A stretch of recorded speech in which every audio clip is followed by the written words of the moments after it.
బస్సులు లేవని బుల్లెట్ మీద వస్తుంటే దారిలో వానదేవుడు నన్ను ఉతికి ఆరేస్తున్నాడు. నేనేమో వణికిపోతుంటే మీ కూతురేమో వెనకాల కూర్చుని అరెరే వాన జడివాన అనుకుంటూ రీల్స్ చేసుకుంటోంది.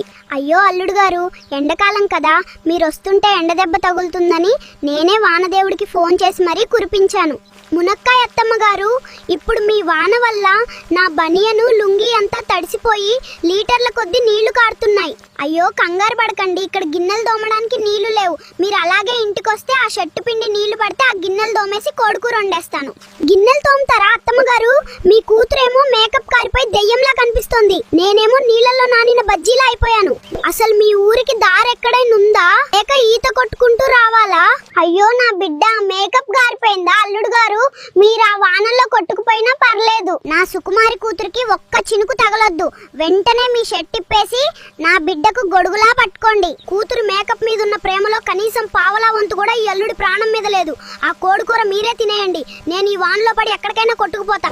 హలో అత్తమ్మ, చెప్పండి అల్లుడు గారు. బస్సులు లేవని బుల్లెట్ మీద వస్తుంటే దారిలో వానదేవుడు నన్ను ఉతికి ఆరేస్తున్నాడు. నేనేమో వణికిపోతుంటే మీ కూతురేమో వెనకాల కూర్చుని అరెరే వాన జడివాన అనుకుంటూ రీల్స్ చేసుకుంటోంది. అయ్యో అల్లుడు గారు, ఎండాకాలం కదా, మీరు వస్తుంటే ఎండ దెబ్బ తగులుతుందని నేనే వానదేవుడికి ఫోన్ చేసి మరీ కురిపించాను. మునక్కాయ అత్తమ్మ గారు, ఇప్పుడు మీ వాన వల్ల నా బనియను లుంగి అంతా తడిసిపోయి లీటర్ల కొద్దీ నీళ్లు కారుతున్నాయి. అయ్యో కంగారు పడకండి, ఇక్కడ గిన్నెలు దోమడానికి నీళ్లు లేవు. మీరు అలాగే ఇంటికొస్తే ఆ షర్టు పిండి నీళ్లు పడితే ఆ గిన్నెలు దోమేసి కోడికూర వండేస్తాను.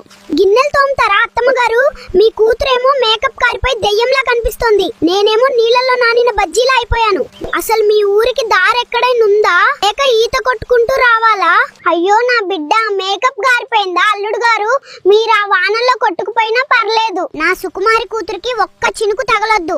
వెంటనే మీ షర్ట్ ఇప్పేసి నా బిడ్డకు గొడుగులా పట్టుకోండి. కూతురు మేకప్ మీద ఉన్న ప్రేమలో కనీసం పావలా వంతు కూడా ఈ అల్లుడి ప్రాణం మీద లేదు. ఆ కోడికూర మీరే తినేయండి, నేను ఈ వానలో పడి ఎక్కడికైనా కొట్టుకుపోతా. హలో అత్తమ్మ, చెప్పండి అల్లుడు గారు. బస్సులు లేవని బుల్లెట్ మీద వస్తుంటే దారిలో వానదేవుడు నన్ను ఉతికి ఆరేస్తున్నాడు. నేనేమో వణికిపోతుంటే మీ కూతురేమో వెనకాల కూర్చుని అరెరే వాన జడివాన అనుకుంటూ రీల్స్ చేసుకుంటోంది. అయ్యో అల్లుడు గారు, ఎండాకాలం కదా, మీరు వస్తుంటే ఎండ దెబ్బ తగులుతుందని నేనే వానదేవుడికి ఫోన్ చేసి మరీ కురిపించాను. మునక్కాయ అత్తమ్మ గారు, ఇప్పుడు మీ వాన వల్ల నా బనియను లుంగి అంతా తడిసిపోయి లీటర్ల కొద్దీ నీళ్లు కారుతున్నాయి. అయ్యో కంగారు పడకండి, ఇక్కడ గిన్నెలు దోమడానికి నీళ్లు లేవు. మీరు అలాగే ఇంటికొస్తే ఆ షర్టు పిండి నీళ్లు పడితే ఆ గిన్నెలు దోమేసి కోడికూర వండేస్తాను.